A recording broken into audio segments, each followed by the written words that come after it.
Where hast thou been, sister? Killing swine. Sister, where thou? A sailor's wife had chestnuts in her lap, and munched and munched and munched. Give me, quoth I, a right bewitch, the rum-fed Runyon cries. Her husband, to Aleppo gone, master of the tiger, but in a sieve I'll thither sail, and like a rat without a tail, I'll do. I'll give thee wind, thou'rt kind, and I another. I must have all the other, and the very ports they blow, and the quarters that they know. In the shipman's cart, I'll drain him dry as hay. Sleep shall neither night nor day hang upon his penthouse lid. He shall live a man forbid. Where 7 nights 9 times 9 shall be, he dwindle, peak, and pine. Though his bark cannot be last, yet it shall be tempest tossed. Look what I have. Show me, show me. Here I have a pilot's thumb, wrapped as homeward did he come. A drum, Macbeth doth come. The weird sisters hand in hand, posters of the sea and land, thus do go about, thrice to thine and thrice to mine, and thrice again to make up 9. Peace, the charms wound up. So fair a fowl a day I have not seen. How far is called to forts? What are there so withered and so wild in their attire, that look not like the inhabitants of the earth, and yet are on't? Live you, or are you aught that man may question? You seem to understand me by each of once her chappy finger laying upon her skinny lips.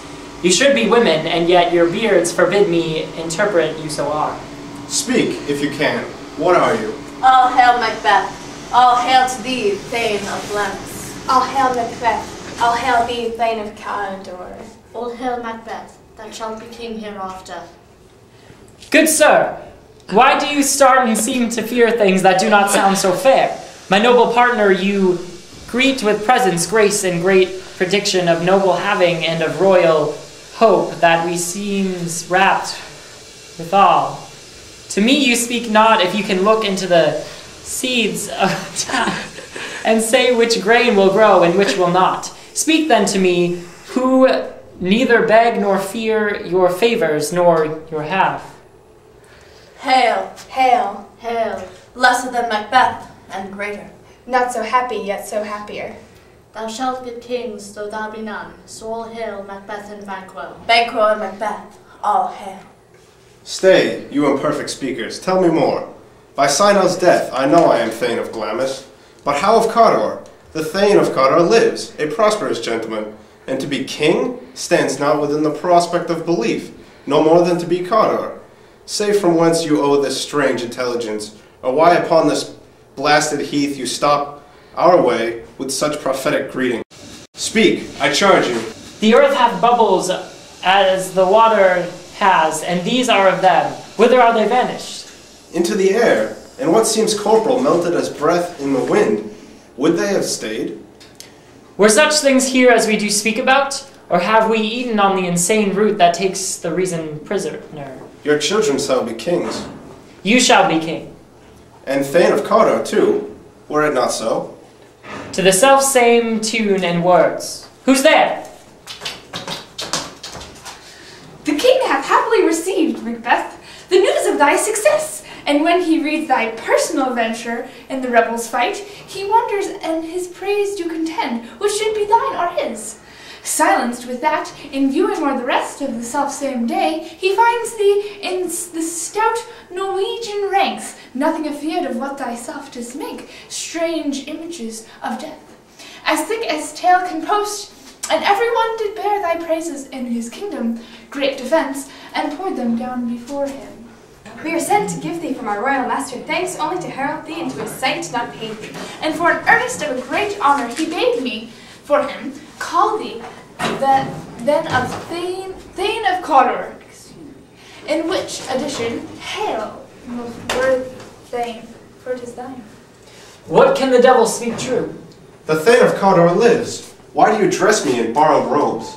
Who as the Thane lives, yet but under heavy judgment bears the life which he deserved to lose, whether he combined with those of Norway or did lie in the rebel within.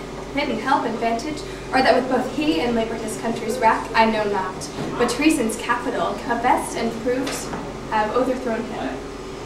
Glamis and Thane of Cawdor? Thank you for your pains. Do you not hope your children shall be kings, when that those gave the Thane of Cawdor to promise no less to them? That trusted home might yet enkindle you unto the crown. Besides, the Thane of Campbell. But 'tis strange. And oftentimes, to win us to our harm, the instruments of darkness tell us truth. Win us with the honest trifles, to betrays in deepest consequence. Two truths are told, as happy prologues to the swelling act of the imperial theme. I thank you, gentlemen. This supernatural soliciting cannot be ill, cannot be good. If ill, why hath it given me earnest of success, commencing in a truth? I am Thane of Cawdor. If good, why do I yield to that suggestion whose hard image doth unfix my hair, and make my seated heart knock at my ribs, against the we of nature? Present fears are less than horrible imaginings. My thoughts, whose murder yet is but fantastical, shake so my single state of man, that function is smothered in surmise. And nothing is but what is not. Look how our partner's wrapped. If chance will have me king, why chance may crown me without a stir. New honors come upon him like our strange garments, cleave not to their molds, but with the aid of use. Come, what come may, time and the hour runs through the roughest day. Worthy Macbeth, we stay upon your leisure. Give me your favor. My own brain was wrought with things forgotten.